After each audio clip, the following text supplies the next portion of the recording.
good, everybody? It's your boy, O'Shea Dude Jackson, back at it again.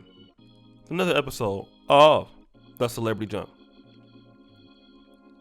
Today, I want to talk about this particular post that I saw in the Say No to Single Mothers Facebook group, the Black Men's Edition.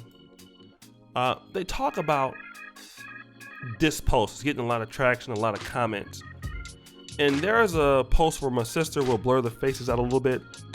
Help a single mom of 3 kids get back on her feet. Okay. So I went and I looked for this particular post. And I want to read what's going on here because it was started by her, and I won't call out her name personally, but her identity. I'll try to blur her name. So let's go ahead and read this post on GoFundMe, shall we? Go ahead, Kim. Let's play some sad music. 2020 has been a hard year for many. By some luck and fate, I was connected with, we'll just say B, a single mother of 3 and in-home health care worker. She's faced an extraordinary amount of hardships, fleeing an abusive relationship. Things were only compounded after she lost her job and was wrongly evicted from her home in New Orleans. After following the lead for housing at a shelter in Houston, she's been unsuccessful in securing any options given the long wait list. We've thankfully been able to get her a job that she'll start in the next few weeks. To get her on her feet, this is what we're targeting. $4,000 deposit and first month's rent. $3,000 furnishing and clothes for the kids. $3,000 transportation. There are organizations that can help secure lower price cars that we'd like her to be able to get into. The kids are in a good school and doing as best as they can, but I'd love to get them set up for the holidays. If you're even able to donate any tablets or clothes for their kids and their schoolwork, I'd be lovely to send them anything you may be able to share, as they left their home in New Orleans with very little. The kind, hardworking, loving mother and her children are her first priority. Thank you so much for the time to read her story and help her get back on her feet. Okay, so this is what we're doing. And by the way, I'm not a heartless person. I understand, situations happen. But at the end of the day, the lady has 3 kids in an abusive relationship, and nothing is going right in her life. You want to know what that tells me? That tells me that the lady is not necessarily. She's not ready for to have children. She's never been in a stable situation. Seems like there's never been a man that she was married to that was committed to her and that family. And so because of that, and also she's not a lady that has a lot of working skill, right? She's not a lawyer or a doctor or a business owner. Because some women can have 2 or 3 kids and they have the wherewithal and they have the intelligence to be able to generate money, and that's not a problem for them. Not a great many people do, but some can do that. Some are even here on YouTube. They can still run the business, and they're entrepreneurs in what they do. This young lady is not one of those. Okay. So what happens is that because somebody is not ready, they're going out asking others to help them.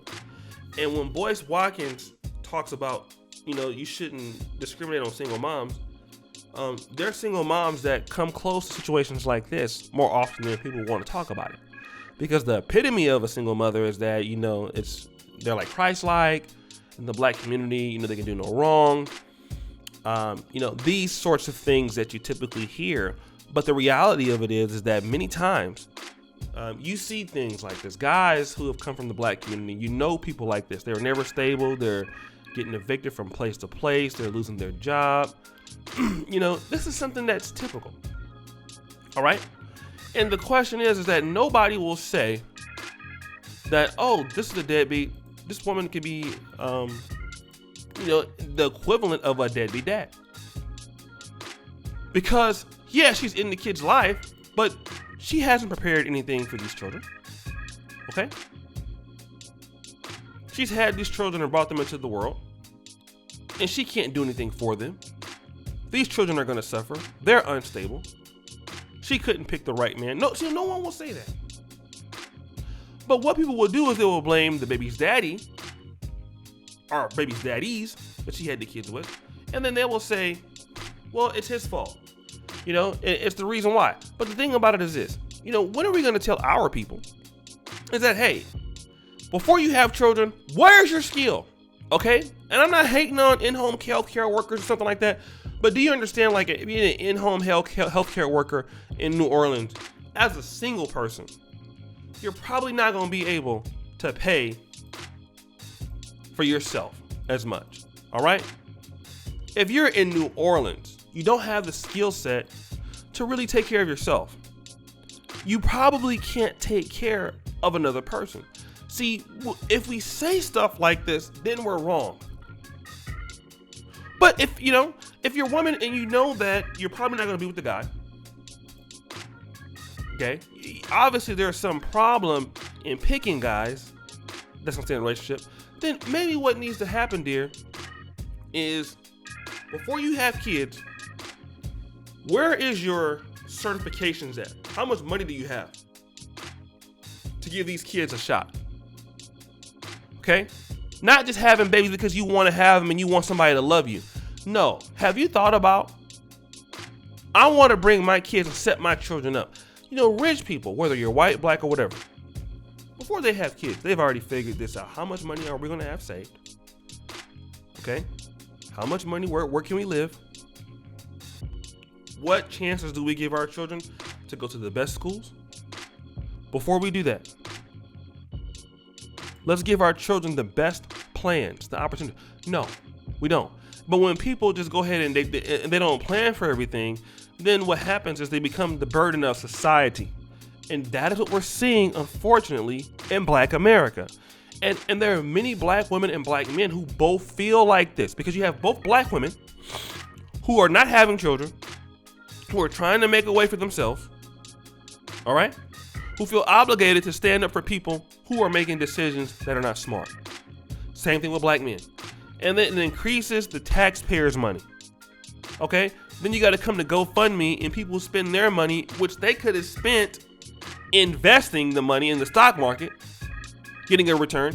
Think about this $10,000. This $10,000 could have been contributed, let's say, to a mutual fund for the Black community that could have grown over time. That money's now going to go to a situation where, and let's be honest, $10,000 is no money. She's probably going to be broke again. She probably don't understand how to even manage money. Her money. Okay? So this situation is going to happen again. She's going to be broke again. And the cycle will keep repeating itself. Then the kids won't, they won't have a chance to do things. They'll be broke. But how? Nobody wants to talk about this, right? It's all a problem and all of that. And I want to talk about this, okay? Because this is, where's Boyce Watkins at? Where's Boyce Watkins at when you see situations like this? Is he giving money on GoFundMe? I can guarantee you he's not. Why?